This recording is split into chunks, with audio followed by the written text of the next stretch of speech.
শাহজাহান খান আর কামরুল ইসলাম এই দুইজনেই প্রায় আদালতে এসে মাঝে মাঝে এটা ভাব দেখানোর চেষ্টা করেন, বিভিন্ন ধরনের সিন ক্রিয়েট করার চেষ্টা করেন।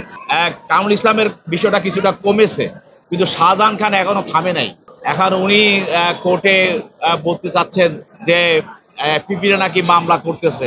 আমরা বলছি যে না, পিপিরা কোনো মামলা করে না, মামলা করে ভিকটিম, যিনি মারা যান, যে ছাত্র মারা গেছে তার পিতা মাতা অথবা তার ভাই বোন এবং অথবা তার আত্মীয় স্বজন, তারাই মামলা করে। আমরা সরকারের পক্ষে আমরা সহযোগিতা করি।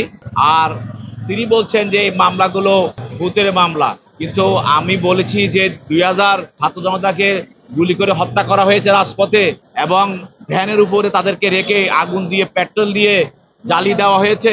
আর যাত্রাবাড়ি সব বিভিন্ন থানাতে লাশের স্তূপ পাওয়া গেছে, এবং রাজারবাগ বৌদ্ধভূমিতে হাজার হাজার নেতা কর্মীকে তাদেরকে গণহত্যা করে কবর দেওয়া হয়েছে। এগুলিকে যদি শাহজাহান খান ভূতের গল্প বলেন, তাহলে জাতির কাছে এটা হাস্যকর ছাড়া কিছু নয়। এটা উনার আসলে মানসিক অবস্থা ওনার ঠিক নাই, সেই জন্য উনি এই কথাগুলো বলছেন। অতএব ওনার এই বক্তব্যগুলি বিজ্ঞ আদালত গ্রহণ করেনি, এবং ওনাকে এই ধরনের বক্তব্য থেকে নিবৃত্ত থাকার জন্য আদালত ওনাকে নির্দেশ দিয়েছে।